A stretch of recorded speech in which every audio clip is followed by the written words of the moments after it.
Bonjour à tous. Aujourd'hui, je vais vous lire une partie du livre de Phénotix Evolution. Vous savez, il avait une chaîne YouTube qui malheureusement a été supprimée depuis. Il a un nouveau projet maintenant. Vous le verrez souvent dans les commentaires de ma chaîne ou sur les lives avant-première. Je crois que c'est Vérité Vraie, son pseudo. Et il a écrit un bouquin de 596 pages, nom de code Nouvel Ordre Mondial, et m'a autorisé à le lire. Il n'y a pas particulièrement de chapitrage dans ce livre, donc je vais vous lire la partie transhumanisme, posthumanisme. Une partie de ce que nous avons abordé précédemment relève du domaine du transhumanisme. Le transhumanisme, c'est un mouvement culturel et intellectuel international prenant une idéologie qui défend le recours aux techniques pour augmenter les aptitudes mentales et physiques et améliorer les aspects indésirables de la condition humaine, comme la souffrance, la maladie, le handicap, le vieillissement ou la mort. Dans son ouvrage « Aux racines du transhumanisme » publié en 2020, Alexandre Moatti montre que le mot transhumanisme est créé par le français Jean Coutreau en 1937. Jean Coutreau connaît l'écrivain Aldous Huxley, mais selon une autre théorie, c'est le frère de ce dernier, le biologiste Julian Huxley, qui invente le mot transhumanisme à partir de 1957 pour désigner l'idée d'amélioration des performances humaines. Alors, petite parenthèse, ce paragraphe me rappelle la vidéo de 2016 que j'avais faite sur la franc-maçonnerie, l'alchimie et le transhumanisme. Il me semble furieusement que ça a été repris. Je ne sais pas si Alexandre Moatti avait vu ma vidéo, mais c'est moi qui avais parlé de Julian Huxley et du fait que le mot transhumanisme, on en trouvait des traces, même bien avant Julian Huxley. Je vous montrais une archive d'un journal dans lequel le mot était utilisé. J'avais même trouvé une traduction de Louis Ratisbonne des années 1860 de L'Enfer de Dante, dans lequel le mot transhumanisme était utilisé. Donc vous voyez, là, je parle de l'écrivain Moatti, mais si c'est avéré, hein, vous voyez que c'est très courant de reprendre les idées des autres sans forcément les créditer, ou en donnant l'impression soi-même qu'on a fait une découverte. En 1957, Julian Huxley définit le transhumain, bien que le concept qu'il désignait différât sensiblement de celui auquel les transhumanistes font référence depuis les années 1980.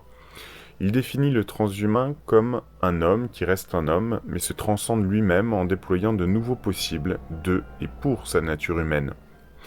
La qualité des personnes, et non la seule quantité, est ce que nous devons viser.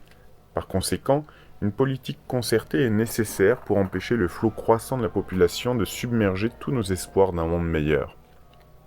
Il s'agit bien d'améliorer la qualité entre guillemets des individus, comme on améliore la qualité des produits. Julian Huxley était en effet un des biologistes à l'origine du Manifeste des généticiens, signé par de nombreux généticiens prestigieux en 1939, qui prônait un eugénisme de gauche où l'amélioration des conditions sociales est présentée comme la condition de la réussite et de l'efficacité d'une politique eugéniste. Il écrivit en 1957 « L'espèce humaine peut, si elle le veut, se transcender pas seulement de manière sporadique, un individu ici d'une manière et un autre là-bas autrement, mais dans sa globalité, en tant qu'humanité. Nous avons besoin d'un nom pour cette croyance. Peut-être le mot transhumanisme peut-il servir. L'homme restant l'homme, mais se transcendant, réalisant de nouvelles possibilités de et pour sa nature humaine. » Fin de la citation. Donc vous voyez que il dit peut-être le mot transhumanisme peut-il servir.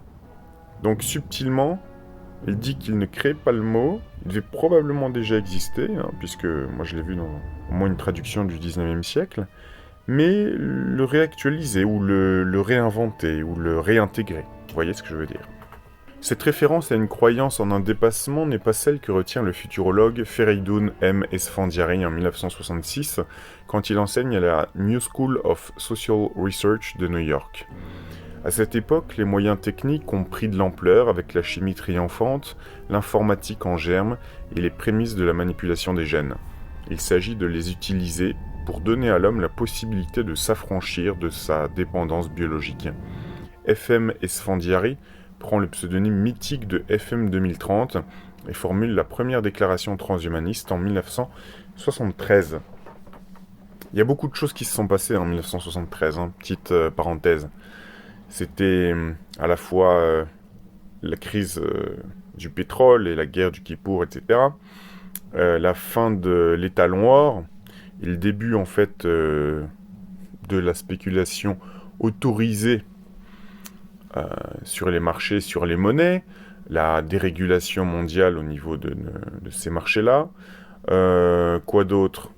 Première déclaration transhumaniste en 73, mais aussi début de la décroissance dans des rapports édités par des gens comme Klaus Schwab et d'autres. Il s'est passé beaucoup de choses en 73.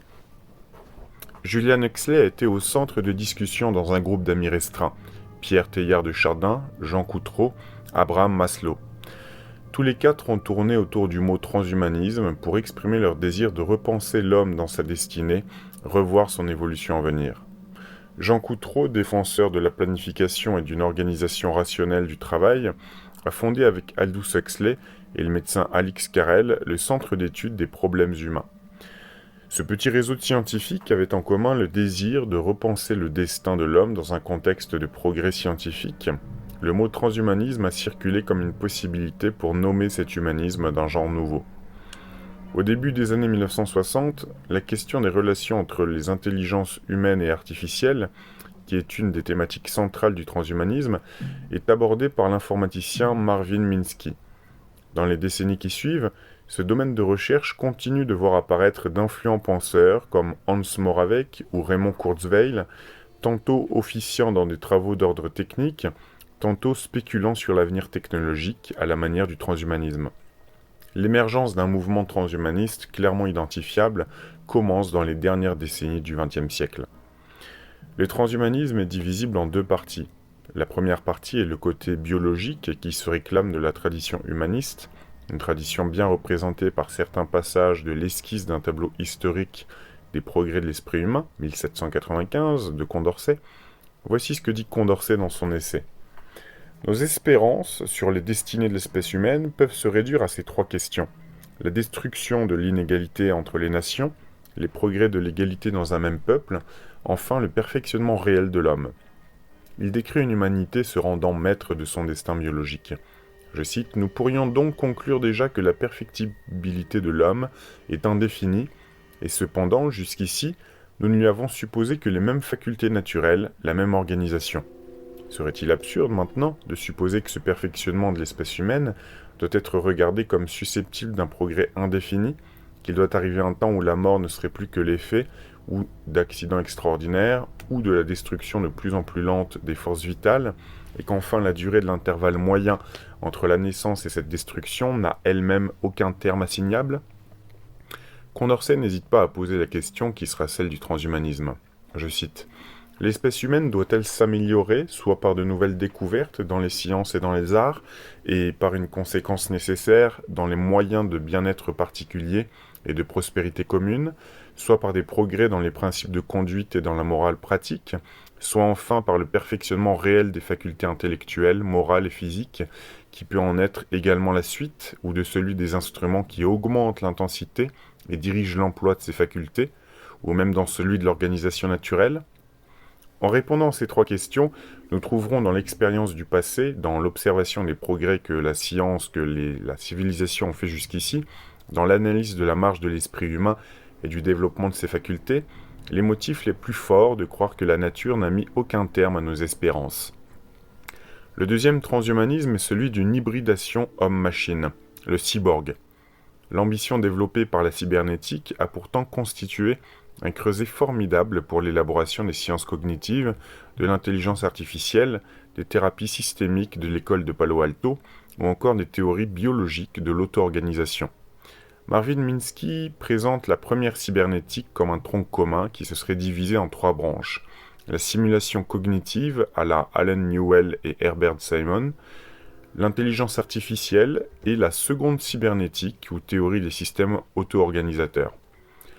En 1986, Kim Eric Drexler publie Engines of Creation, The Coming Era of Nanotechnology, deux sens possibles, les rouages de la création, l'ère nouvelle de la nanotechnologie, ou engins de création, l'ère nouvelle de la technologie, qui analyse les perspectives liées aux nanotechnologies et aux assembleurs moléculaires, et fonde l'Institut Foresight. Les bureaux de Californie du Sud de l'Alcor Life Extension Foundation, la première organisation à but non lucratif effectuant des recherches sur la cryonie, œuvrant pour sa promotion en la mettant en œuvre, devinrent également un lieu de regroupement privilégié des futuristes. En 1988, le premier numéro d'Extropy Magazine est publié par Max More et Tom Morrow.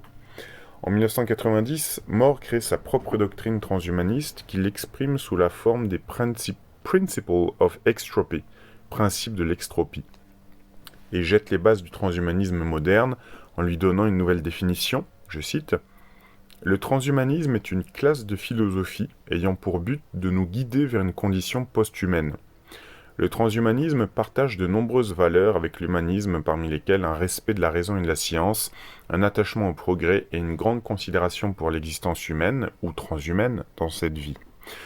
Le transhumanisme diffère de l'humanisme en ce qu'il reconnaît et anticipe les changements radicaux de la nature et des possibilités de nos vies provoquées par diverses sciences et techniques. » Dans ce deuxième transhumanisme, le scientifique et philosophe suédois qui enseigne à Oxford, Nick Bostrom, écrit ceci : « Viendra un jour où la possibilité nous sera offerte d'augmenter nos capacités intellectuelles, physiques, émotionnelles et spirituelles bien au-delà de ce qui apparaît comme possible de nos jours. Nous sortirons alors de l'enfance de l'humanité pour entrer dans une ère post-humaine. » Le transhumanisme est le long chemin menant vers le post-humanisme. En 1998, les philosophes Nick Bostrom et David Pearce fondent la World Transhumanist Association, WTA, Association transhumaniste mondiale, une organisation non gouvernementale d'échelle internationale œuvrant afin que le transhumanisme soit reconnu comme digne d'intérêt par le milieu scientifique comme par les pouvoirs publics. En 2002, la WTA modifie et adopte la déclaration transhumaniste, The Transhumanist Declaration. La FAQ transhumaniste, conçue par la WTA, donne deux définitions formelles du transhumanisme. Le mouvement culturel et intellectuel qui affirme qu'il est possible et désirable d'améliorer fondamentalement la condition humaine par l'usage de la raison, en particulier en développant et diffusant largement les techniques visant à éliminer le vieillissement et à améliorer de manière significative les capacités intellectuelles, physiques et psychologiques de l'être humain. L'étude des répercussions, des promesses et des dangers potentiels de techniques qui nous permettront de surpasser des contraintes inhérentes à la nature humaine, ainsi que l'étude des problèmes éthiques que soulève l'élaboration et l'usage de telles techniques. Voici la définition de Max More, un des piliers du mouvement, publié en mars 2003 dans un texte intitulé « Principe extropien 3.0 ». Ce manifeste est disponible sur Internet en anglais et en français. Comme les humanistes, les transhumanistes privilégient la raison, le progrès et les valeurs centrées sur notre bien-être plutôt que sur une autorité religieuse externe. Les transhumanistes étendent l'humanisme en mettant en question les limites humaines par les moyens de la science et de la technologie combinés avec la pensée critique et créative. Nous mettons en question le caractère inévitable de la vieillesse et de la mort, nous recherchons à améliorer progressivement nos capacités intellectuelles et physiques, ainsi qu'à nous développer émotionnellement. Nous voyons l'humanité comme une phase de transition dans le développement évolutionnaire de l'intelligence. Nous défendons l'usage de la science pour accélérer notre passage d'une condition humaine à une condition transhumaine ou post-humaine. Comme l'a dit le physicien Freeman Dyson, l'humanité me semble être un magnifique commencement, mais pas le dernier mot. Nous n'acceptons pas les aspects indésirables de notre condition humaine. Nous mettons en question les limitations naturelles et traditionnelles de nos possibilités. Nous reconnaissons l'absurdité qu'il y a à se contenter d'accepter humblement les limites dites naturelles de nos vies dans le temps. Nous prévoyons que la vie s'étendra au-delà des confins de la Terre, le berceau de l'intelligence humaine et transhumaine, pour habiter le cosmos. Fin de la citation. Le manifeste transhumaniste dans sa version de 2012, une modification de la première mouture adoptée en plénière le 4 mars 2002 par la World Transhumanist Association, est un document signé notamment par deux pères fondateurs du mouvement, Nick Bostrom et Max More. Ce manifeste est disponible en ligne gratuitement. 1. L'humanité sera profondément affectée par la science et la technologie dans l'avenir.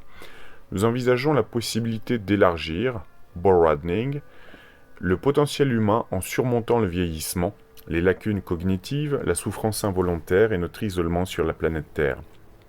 2. Nous pensons que le potentiel de l'humanité n'est toujours pas réalisé dans l'essentiel. Il existe des scénarios crédibles qui permettraient d'améliorer la condition humaine de façon merveilleuse et extrêmement intéressante. 3. Nous reconnaissons que l'humanité fait face à de graves risques, en particulier dans l'utilisation abusive de nouvelles technologies. Il existe des scénarios envisageables qui conduisent à la perte de la plupart, voire de la totalité de ce que nous tenons pour précieux. Certains de ces scénarios sont radicaux, d'autres plus subtils. Bien que tout progrès soit changement, tout changement n'est pas progrès. 4. L'effort de recherche doit être investi dans la compréhension de ces perspectives. Nous devons soigneusement débattre de la meilleure façon de réduire les risques tout en favorisant les applications bénéfiques. Nous avons également besoin de forums où les gens peuvent discuter de manière constructive de ce qui pourrait être fait et d'une organisation sociale où les décisions responsables puissent être mises en œuvre. 5. La réduction des risques d'extinction humaine, le développement de moyens pour la préservation de la vie et de la santé, l'allègement des souffrances graves et l'amélioration de la prévoyance et de la sagesse humaine doivent être considérés comme des priorités urgentes, généreusement financées. 6. Les décisions politiques doivent être guidées par une vision morale, responsable et fédératrice, prenant au sérieux à la fois les avantages et les risques, respectant l'autonomie et les droits individuels, faisant preuve de solidarité et se préoccupant des intérêts et de la dignité de toutes les personnes à travers le monde. Nous devons aussi être attentifs à nos responsabilités morales envers les générations à venir. 7. Nous défendons le bien-être de toutes les intelligences en y incluant les humains, les non-humains, les animaux, les futures intelligences artificielles, les formes de vie modifiées ou toute autre intelligence auquel le progrès technologique et scientifique pourrait donner naissance. 8. Nous promouvons la liberté morphologique, le droit de modifier et d'améliorer son corps, sa cognition, ses émotions. Cette liberté inclut le droit d'utiliser ou de ne pas utiliser des technologies pour prolonger la vie, la préservation de soi grâce à la cryogénisation, le téléchargement et d'autres moyens, et de pouvoir choisir de futures modifications et améliorations. Fin de la citation. Donc ça ressemble un petit peu, vous savez, à quand vous choisissez et pouvez personnaliser un personnage dans le mode éditeur de jeux comme GTA ou les Sims, je ne sais pas. Donc les cheveux roses, une jambe motorisée, avoir à la fois un sexe masculin, un sexe féminin, enfin je sais pas. C'est tout ça. Selon Laurent Alexandre, les grands acteurs de l'Internet, GAFAM, Batix, Natu, ont en ce début de XXIe siècle une démarche transhumaniste, développant sans cesse et plus rapidement que de nombreux pays de nouveaux axes de recherche scientifique sur les nouvelles technologies. Ils disposent pour cela de moyens financiers considérables et de l'agrégation de banques de données colossales, alimentées entre autres par leurs propres réseaux sociaux. Comme nous le rappelle le docteur Laurent Alexandre sur Google, cette entreprise a réussi à préempter 3 marchés clés. Celui de la lutte contre la mort, elle a créé Calico, une filiale qui a cet objectif fou d'augmenter l'espérance de vie de 20 ans d'ici à 2035. On est mal parti pour l'instant, mais bon. Elle a investi dans le séquençage ADN avec sa filiale 23andMe, qui lui assure le quasi-monopole de l'embryologie par génie génétique. Depuis quelques années, Google est devenu l'un des principaux sponsors du mouvement transhumaniste, notamment par le soutien financier massif des entreprises portant sur les nanotechnologies, biotechnologies, informatique et sciences cognitives, NBIC, et par l'engagement au sein de son équipe dirigeante, en décembre 2012, de Raymond Kurzweil, spécialiste de l'intelligence artificielle, théoricien du transhumanisme et cofondateur de la Singularity University, par ailleurs parrainé financièrement par Google, prenant le concept de singularité technologique, c'est-à-dire l'avènement d'une intelligence artificielle qui dépassera, entre guillemets, les capacités du cerveau humain.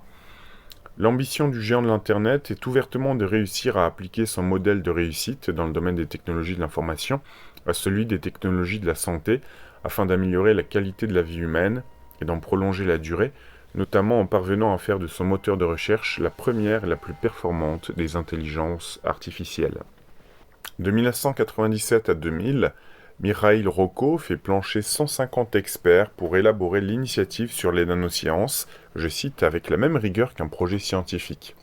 Le 11 mars 1999, dans le hall indien historique de la Maison-Blanche, il prône une véritable conquête du nanomonde, à l'image de la conquête de la Lune. J'ai eu 10 minutes pour convaincre, et les participants en ont parlé ensuite pendant des heures, témoigne-t-il.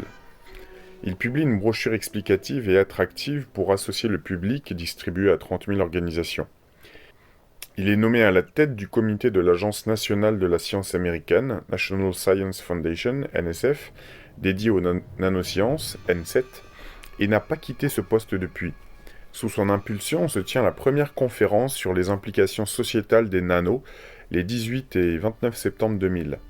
Elle cristallise l'idée qu'une révolution se déploie dans les sciences et les technologies, fondée sur notre capacité nouvelle de mesurer, de manipuler et d'organiser la matière à l'échelle nanométrique. La rupture pressentie trouve son origine dans les ponts, les équivalences imaginées, entre les supports de la matière, de l'information et du vivant.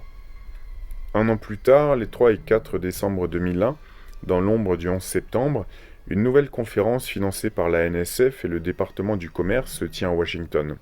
Elle examine les progrès que peut permettre une combinaison de 4 champs disciplinaires, les nanotechnologies, les biotechnologies, les technologies de l'information et les sciences cognitives. C'est l'émergence du thème de la convergence technologique. Les quelques 100 contributeurs réunis voient dans cette perspective un moyen d'accroître l'efficacité des industries et d'améliorer les performances et le bien-être humain. Ils signent une véritable profession de foi. Nous nous tenons au seuil d'une nouvelle renaissance fondée sur la compréhension de la structure et du comportement de la matière, depuis l'échelle nanométrique jusqu'au système le plus complexe aujourd'hui découvert, le cerveau humain. L'unification de la science, ancrée dans l'unité de la nature, et son investigation globale, va conduire à la convergence technologique et à une structure sociale plus efficace pour atteindre les objectifs de l'humanité. Tout en faisant attention aux enjeux éthiques et aux besoins sociétaux, l'effort coopératif et intégratif entre les disciplines peut aboutir à une immense amélioration dans les capacités humaines, les nouvelles industries et productions, la société et la qualité de vie. Pour réussir son coup de maître, Mikhail Rocco s'est appuyé sur un expert en manipulation des consciences, William Sims Bainbridge. Ce sociologue des religions sait comment gonfler des foules, les enchanter. C'est avec ce dernier et l'appui d'environ 80 spécialistes que Rocco confirme le cap vers la convergence des 4 champs, nanotechnologie, biotechnologie, technologie de l'information et sciences cognitives, qu'on appellera désormais par le sigle NBIC. Les sciences cognitives constituent une discipline scientifique ayant pour objet la description, l'explication et le cas échéant la simulation des mécanismes de la pensée humaine, animale ou artificielle, et plus généralement de tout système complexe de traitement de l'information capable d'acquérir, conserver, utiliser et transmettre des connaissances. Les sciences cognitives reposent sur l'étude et la modélisation des phénomènes aussi divers que la perception, l'intelligence, le langage, la mémoire, l'attention, le raisonnement, les émotions, l'esprit ou même la conscience. Les sciences cognitives utilisent conjointement des données issues des 6 sous-disciplines qui la composent, les neurosciences, la linguistique computationnelle, l'anthropologie cognitive, la psychologie cognitive, la philosophie de la cognition et l'intelligence artificielle. Né dans les années 1950 aux États-Unis, dans le cadre des progrès sur l'intelligence artificielle financés par la recherche militaire et particulièrement DARPA, les sciences cognitives recoupent les enjeux liés à la cognition artificielle et à la cognition naturelle. Dans ces sciences cognitives, le premier point selon mon prisme est la conscience. C'est pour cela que j'ai commencé le livre sur ce thème. Chez l'homme, à la différence des autres êtres animés, c'est l'organisation de son psychisme qui, en lui permettant d'avoir connaissance de ses états, de ses actes et de leurs valeurs morales, lui permet de se sentir exister, d'être présent à lui-même. Ensuite, on a le subconscient, nous l'avons examiné, le terme signifie « sous la conscience ». Ces 2 éléments sont à la genèse de tout ce qui suivra dans le domaine des sciences cognitives. Selon Yves Agide, qui distingue subconscience intentionnelle, innée et apprise pour les humains comme pour les animaux, et subconscience non intentionnelle. La subconscience est une faculté mentale qui permet de faire, de ressentir et de penser de manière automatique sans s'en rendre compte. Présente chez tous les animaux développés, dont l'homme, elle assure leur survie. Permanente à tous les instants de la vie, elle reflète notre personnalité. Or, cette subconscience dépend du fonctionnement de petites structures situées à la base du cerveau, les noyaux gris centraux, lesquels jouent un rôle essentiel pour permettre de réaliser nos mouvements, mais aussi d'avoir des pensées, des émotions, le tout de façon automatique. À l'état normal, la subconscience est donc une façon de qualifier nos comportements automatiques moteurs, mais aussi intellectuels et émotionnels. Comme le comportement moteur reflète nos aptitudes intellectuelles et émotionnelles, c'est le meilleur reflet de ce qui se passe dans notre cerveau. À l'insu du sujet et en continu, ce comportement moteur s'observe et s'entend. On peut même se demander si les noyaux gris centraux, qui gèrent de manière prééminente cette subconscience, n'a pas pour but de fusionner nos aptitudes intellectuelles et émotionnelles en un comportement moteur subconscient. La cognition est l'ensemble des processus mentaux qui se rapportent à la fonction de connaissance et mettent en jeu la mémoire, le langage, le raisonnement, l'apprentissage, l'intelligence, la résolution de problèmes, la prise de décision, la perception ou l'attention. Ces processus cognitifs ont été mis au jour par un petit groupe de psychologues de Harvard dans les années 1955-1960, notamment autour de Jérôme Brunner et de George Miller, dans ce qui a été désigné comme la révolution cognitive. Aujourd'hui, le terme cognition peut également être utilisé pour désigner non seulement les processus de traitement de l'information dits de haut niveau, tels que le raisonnement, la mémoire, la prise de décision et les fonctions exécutives en général, mais aussi les processus plus élémentaires comme la perception, la motricité ainsi que les émotions. Par exemple, selon Antonio Damasio dans son livre L'erreur de Descartes, les émotions font partie des fonctions cognitives, car le raisonnement et la prise de décision ne peuvent pas se faire sans les émotions. La cognition est souvent étendue au-delà du seul cadre de la cognition humaine pour inclure tout le processus intelligent, y compris chez les animaux non humains ou mis en œuvre au sein de systèmes artificiels comme les ordinateurs. La définition exacte de la cognition et des relations entre activité mentale et cérébrale, le problème corps-esprit, reste l'objet de nombreux débats dans les sciences contemporaines, psychologie, intelligence artificielle, philosophie, etc. À la suite de la révolution cognitiviste, la perspective dominante depuis le milieu du XXe siècle regroupe sous le terme de cognition les fonctions dont est doté l'esprit humain et par lesquelles nous construisons une représentation opératoire de la réalité à partir de nos perceptions, susceptibles en particulier de nourrir nos raisonnements et guider nos actions. D'autres courants de recherche critiquent cette perspective représentationnaliste et caractérisent au contraire la cognition comme un phénomène essentiellement dynamique et émergent. Cerveau et cognition donnent la relation avec le corps, par plusieurs étapes. 1. Capter, mémoriser, stocker. 2. Organiser, capitaliser. 3. Alerter, réagir, déclencher. 4. Synthétiser, découvrir. 5. Identifier. 6. Classifier. 7. Sélectionner, rechercher, approfondir. 8. Corréler, rapprocher. 9. Situer les locuteurs. 10. Évaluer la tonalité. 11. Prédire, anticiper, déduire. Exemple. Identification de l'espace d'action et de son évolution. Que se passe-t-il? Sélection de l'acte moteur le plus efficace. Que faire? Programmation de l'acte moteur, comment agir? Le mentalisme est un art du spectacle qui consiste à présenter des performances sur des thèmes de l'étrange et les facultés mentales. Les mentalistes utilisent différentes techniques, entre autres la psychologie, déduction avec la lecture à froid, intuition, équivoque, la suggestion, hypnose, le développement de la mémoire, mnémotechnie, calcul rapide, l'illusion, prestidigitation, manipulation, magie mentale. L'hypnose est un état psychologique particulier et encore mal défini qui revêt certains attributs physiologiques et marqué par le fonctionnement de l'individu à un niveau d'attention autre que l'état de conscience ordinaire. Il peut, sous certaines conditions, donner l'apparence du sommeil ou du somnambulisme sans en partager toutes les caractéristiques. Cet état est généralement provoqué chez une personne par l'action volontaire d'une autre personne. Ce processus est parfois nommé induction hypnotique. Il se caractérise selon les individus par une réduction du champ de conscience, hyperlocalisation, une introspection, le développement d'hallucinations, de rêves, un sentiment d'absence, de dissociation, une perte des repères spatio-temporels et d'autres phénomènes variables.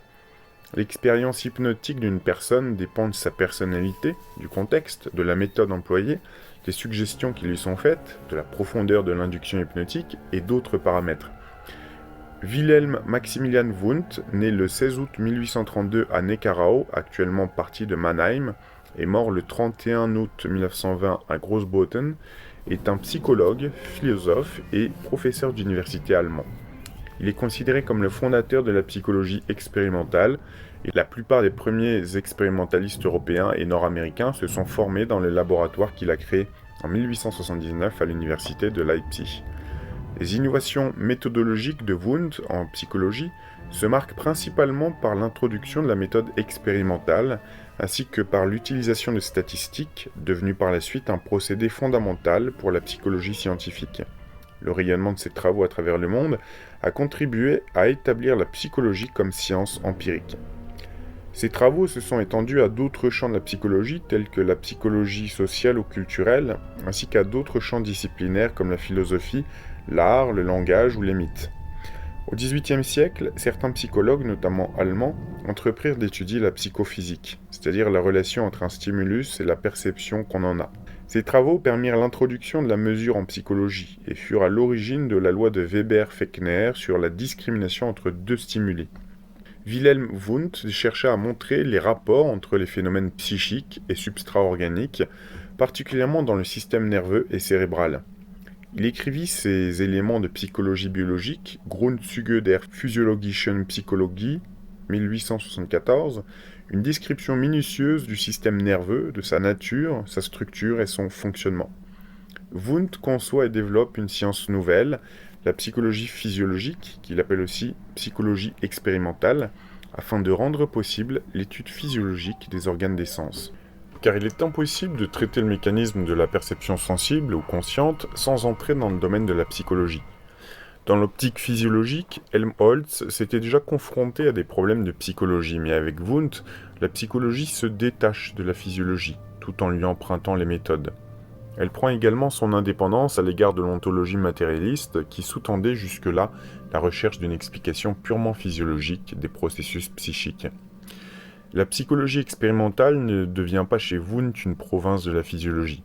Il reconnaît que les fonctions mentales ont leur concomitant dans l'activité du système nerveux, mais il considère aussi que les actes psychologiques ont un intérêt en eux-mêmes du point de vue scientifique. En effet, ce n'est pas parce que les phénomènes psychologiques deviennent accessibles à l'expérimentation et à la mesure qu'ils se changent en problèmes physiologiques. Une délimitation claire est dès lors maintenue entre les deux disciplines.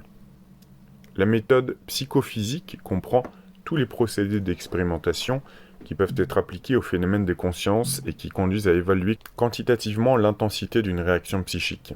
Elle s'appuie sur l'idée de la loi psychophysique, elle-même définie par Wundt comme une loi d'association entre des représentations ou des sensations.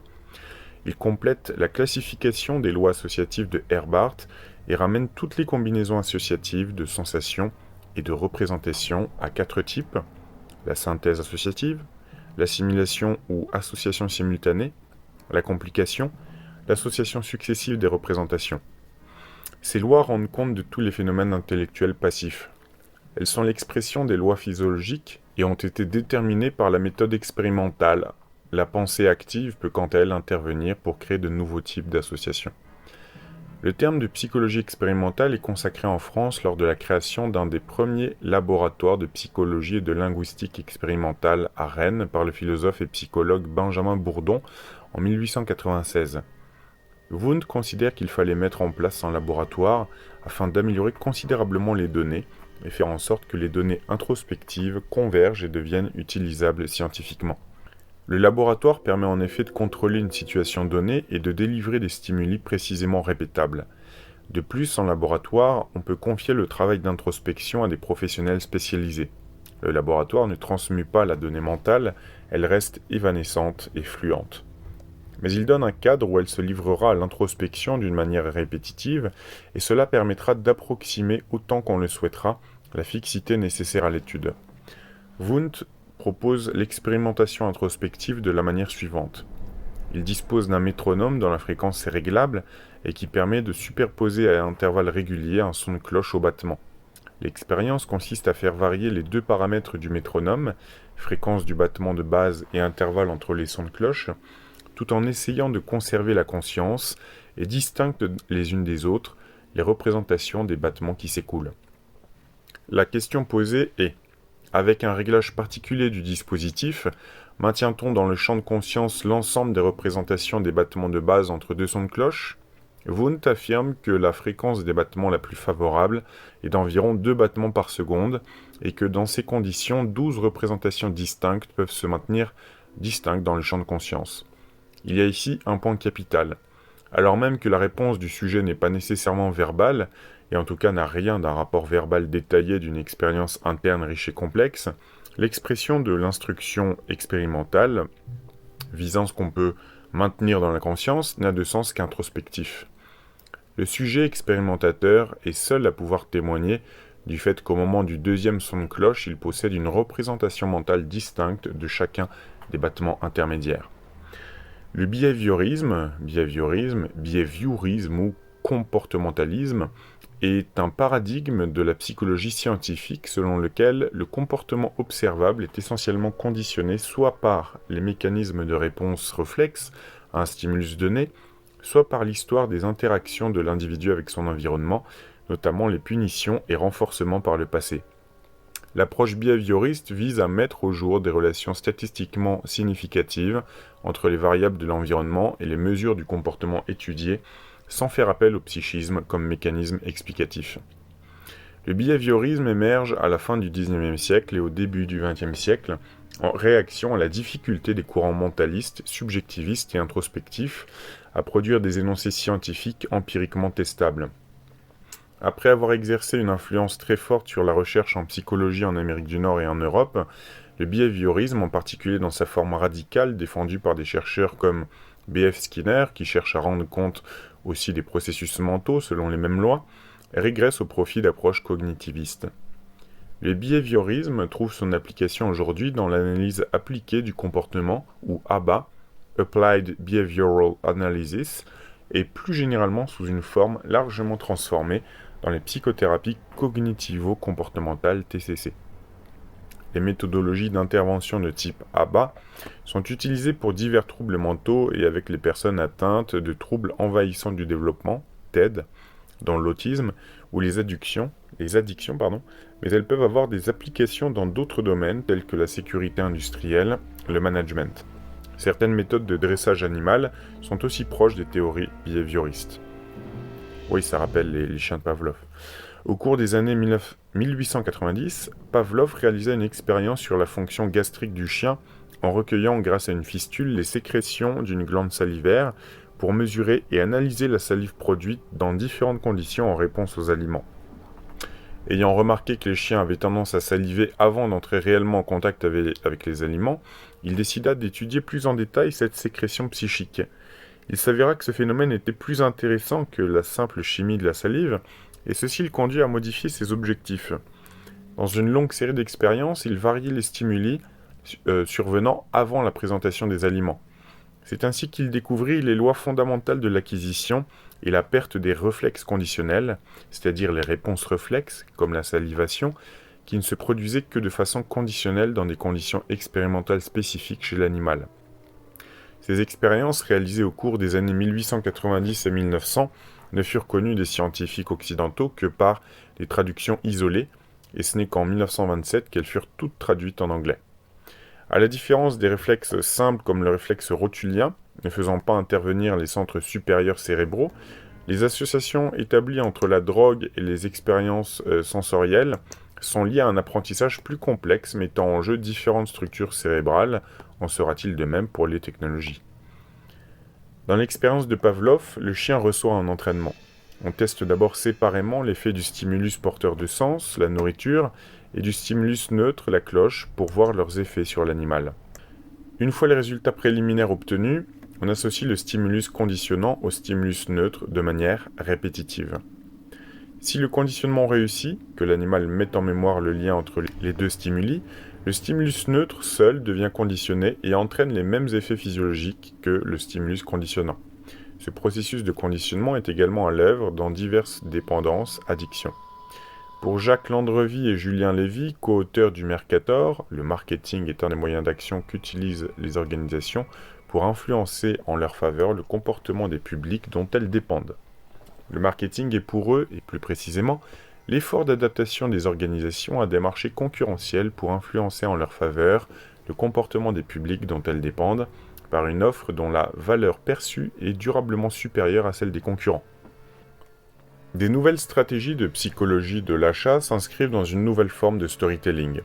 Traditionnellement, il consiste à raconter l'histoire de la marque ou à recourir à des personnalités pour incarner l'image de marque dans le but de faciliter le processus d'identification. Le neuromarketing ou la neuromercatique est l'application des neurosciences cognitives au marketing et à la communication. Cette discipline émergente cherche à mieux comprendre, prédire ou modifier les émotions, choix, goûts, aversions et comportements des consommateurs grâce à l'identification des mécanismes neuronaux et des zones cérébrales activées ou désactivées lors d'un acte de choix, d'achat raisonné ou impulsif, ou face à une publicité, un emballage, une page internet, etc. Nous avons analysé ce phénomène dans le premier chapitre du livre. Expérience réalisée sur le petit Albert par John Brodus Watson. Le cas du petit Albert, réalisé en 1920 et présenté dans une vidéo disponible sur Internet, représente un des travaux les plus célèbres de J.B. Watson. Le but de cette expérience était d'appliquer les récentes découvertes sur le conditionnement classique à l'étude de la peur chez un enfant de 11 mois. Description du protocole. 1. Dans un premier temps, Watson présente à l'enfant une souris et constate que l'enfant n'a pas peur. La souris constitue alors un stimulus neutre, SN. 2. Ensuite, le chercheur associe le stimulus neutre, la souris, à un bruit violent, le stimulus inconditionnel, SI, qui suscite une réaction de peur, réponse inconditionnelle chez l'enfant.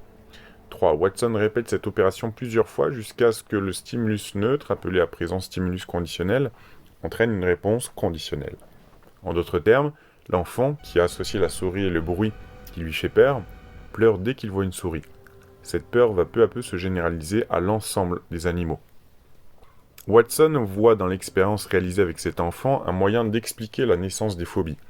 En effet, à partir d'une expérience traumatique associant un stimulus neutre à un stimulus angoissant, le sujet va associer ce stimulus à la peur et développer une phobie. Par la suite, la phobie va se généraliser à l'ensemble des stimuli qui ressemblent au stimulus d'origine. À cette première expérience, Watson voulait en faire une seconde qui avait pour but de désensibiliser le pauvre Albert de sa peur des animaux. Le problème est que la mère de l'enfant, constatant que son fils était devenu complètement phobique des animaux, décida d'arrêter l'expérience. L'expérience de Milgram prouve la soumission à l'autorité. Ce qui par le passé pouvait être des autorités diverses finit par se rassembler sous la technologie. Il n'y a plus d'esprit critique, il ne reste que la pensée universelle menant droit vers un emprisonnement. Donc petite parenthèse, vous avez, comme je l'ai dit depuis longtemps, un exemple de cette expérience dans le film Icomicar de Henri Verneuil, que je vous conseille chaudement. C'est par les études gravitant dans le champ de sciences cognitives que l'acceptation du transhumanisme et du posthumanisme se fera. Un bon exemple de ce piratage mental est le travail produit par Lucien Cerise, notamment au travers de son livre « Neuropirate, réflexion sur l'ingénierie sociale ». Lucien Cerise est un ancien gauchiste qui avait également adhéré au transhumanisme avant de retrouver sa conscience sur les actions menées qui allaient contre sa personne. Il revient notamment sur ce côté gauchiste, oligarchique, qui doit fabriquer le consentement du peuple à sa propre disparition en le convainquant qu'il est le mauvais de la Terre. Comme si les herbes de la Terre étaient les cheveux de notre planète et que nous étions les poux qu'il faut éradiquer. Il parle également de la destruction de notre identité, de la déstructuration de notre société. Il définit le transhumanisme comme étant le projet ayant pour but de modifier la nature humaine durablement au point de nous sortir définitivement de cette condition. Le plus célèbre des behavioristes, B.F. Skinner, de l'université Harvard, a appelé de ses vœux une technologie du comportement parce que nous avons, je cite, besoin de réaliser de grands changements dans le comportement humain. Quelques années auparavant, un groupe de ses disciples essayant de décrire ce qu'est l'ingénierie du comportement expliquait « Nous pouvons mettre en place des techniques capables de produire en masse des êtres humains supérieurs. Nous disposons d'une technologie suffisante pour obtenir le type de comportement que nous désirons. » Alors, petite parenthèse, produire en masse des êtres humains supérieurs, ça fait vraiment penser au nazisme, hein. Untermenschen, ce sont les sous-hommes, entre guillemets, et Übermenschen, ce sont les surhommes, dans l'Allemagne nazie. Il faut savoir qu'Aldous Huxley, auteur du roman Le meilleur des mondes, se réfère à West de nombreuses fois dans ses ouvrages. En 1953, il a écrit que West effectuait des recherches sur l'hypnotisme et sur la mescaline. Plus tard, en 1961, il rapportait que West l'avait informé qu'il faisait alors des expériences sur la privation sensorielle et qu'il profitait des équipements les plus avancés. Le savoir obtenu par ces expériences horribles, ainsi que de milliers d'autres, est appliqué au contrôle de la pensée aujourd'hui. Les neurosciences sont les structures, les études scientifiques du système nerveux. tant du point de vue de sa structure que de son fonctionnement, depuis l'échelle moléculaire jusqu'au niveau des organes comme le cerveau, voire de l'organisme tout entier. Le champ de la recherche en neurosciences est un champ transdisciplinaire. La biologie, la chimie, les mathématiques, la bioinformatique ainsi que la neuropsychologie sont utilisés en neurosciences. L'arsenal conceptuel et méthodologique des neurosciences va de pair avec une diversité d'approches dans l'étude des aspects moléculaires, cellulaires, développementaux, neuroanatomiques, neurophysiologiques, cognitifs, génétiques, évolutionnaires, computationnels ou neurologiques du système nerveux. Les neurosciences sont souvent présentées sous l'angle des neurosciences cognitives, tout particulièrement les travaux utilisant l'imagerie cérébrale. Certaines applications des neurosciences cognitives peuvent être employées en économie, finance, marketing, droit et intelligence artificielle.